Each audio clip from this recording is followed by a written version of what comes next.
Salut à tous et merci de suivre cette nouvelle vidéo sur Investir Innover en Afrique TV. Les emballages plastiques non biodégradables circulent toujours au Cameroun malgré leur interdiction. Le 25 juin dernier, la gendarmerie de Youpoué à Douala a intercepté 9 ballots d'emballage en plastique non biodégradable, soit 93 000 plastiques selon la gendarmerie nationale. Une saisie de plus alors que les autorités peinent à juguler le phénomène. Depuis le 1er avril 2014, la fabrication, l'importation, la détention et la commercialisation ou la distribution à titre gratuit des emballages plastiques non biodégradables à basse densité, c'est-à-dire inférieure ou égale à 62 microns d'épaisseur, est interdite dans le pays. Mais 8 ans après, la mesure peine toujours à être respectée. Ces sachets plastiques continuent à servir d'emballage dans les marchés, les boutiques, dans les quartiers et se retrouvent dans la rue après utilisation. Or, l'interdiction des emballages plastiques non biodégradables vise à protéger l'environnement de ces produits nocifs. En octobre 2021, les autorités ont détruit plus de 42 tonnes de plastique non biodégradable que les transporteurs essayaient de faire entrer frauduleusement dans le pays. Une initiative saluée par les organismes de défense de l'environnement qui appellent toutefois les autorités à tout mettre en œuvre pour l'abolition du plastique au Cameroun.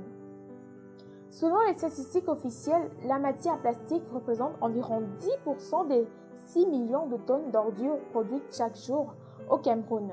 La quasi-totalité des déchets d'emballage plastique ne sont pas collectés et se retrouvent dans le milieu naturel, terrestre et marin, où ils sont parfois ingérés par les espèces marines et le bétail, entraînant leur mort. 58% des consommateurs évacuent leurs déchets plastiques dans la nature et 22% les mettent à collecter, tandis que 20% effectuent des brûlages à l'air libre, ce qui cause bien sûr des conséquences non négligeables aussi bien pour l'environnement que pour la santé. Suite à l'absence du mécanisme de recyclage des emballages plastiques non biodégradables dans les villes, des familles utilisent les sachets plastiques pour allumer le feu. Cette combustion est une source d'intoxication de voies respiratoires car l'incinération des sacs plastiques libère des substances toxiques voire cancérigènes.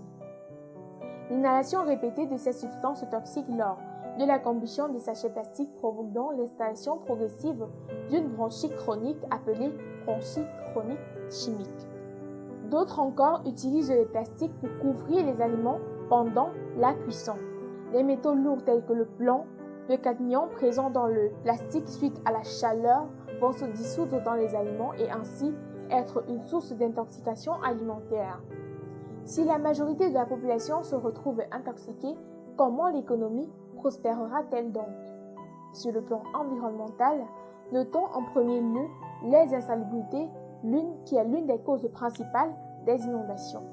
Suite à la durée de vie très longue des déchets non biodégradables pour se décomposer, soit 450 ans pour un sac plastique, 100 à 1000 ans pour une bouteille plastique, les déchets plastiques sont à la base de l'insalubrité dans les grandes villes du pays. Pour ceux qui pensent que l'incinération de ces déchets plastiques est la solution pour les détruire, la réponse est claire.